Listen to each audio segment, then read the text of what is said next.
من کیتی و من از امریکا آمدم و همین پارکی زیبا در تاجیکستان برای تحفه دادن به آدما برای 30 سالگی استقلالیت تاجیکستان.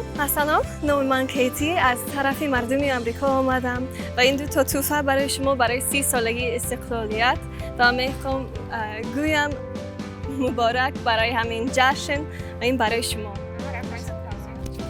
رحمت.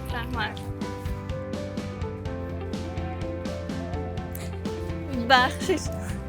نام من کیتی، من از طرف مردم امریکا اومدم و این دو تا پدرکه برای شما برای 30 سالگی استقلالیت. تشکر زیاد. این زادروز شما مبارک. رحمتی کلام. مبارک. Thank you so much. You too. Have a good day.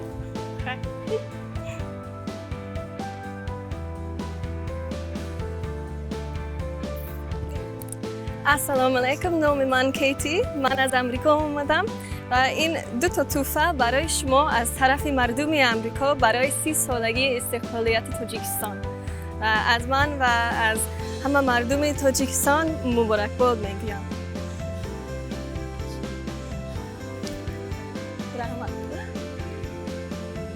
نام من کیتی، من از طرف مردم امریکا آمدم و این پدرکه دارم برای شما برای 30 سالگی استقلالیت تاجیکستان. این برای شما مبارک برای این جشن. البته ممکن پدرکه مایده. رحمت به شما، خوش باشین.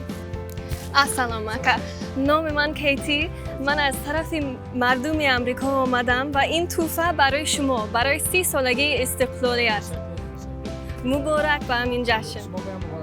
رحمت. السلام علیکم، نام من کیتی، من از طرف مردم امریکا آمدم و این تحفه برای شما برای 30 سالگی استقلالیت و برای این جشن مبارک میگویم. همه وقت سلامت باشین، خوش باشین. رحمت بر شما. السلام علیکم، نام من کیتی، من از طرف مردم امریکا آمدم و این دو تا پدرکه دارم برای شما برای 30 سالگی استقلالیت جمهوری تاجیکستان. You're welcome.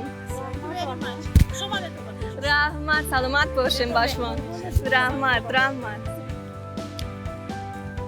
السلام علیکم آقا، نام من کیتی، من از امریکا آمدم و این پدرکه مایده دارم برای شما برای 30 سالگی استقلالیت جمهوری تاجیکستان. مبارک میگم با شما و همه آدمان تاجیکستان. رحمت.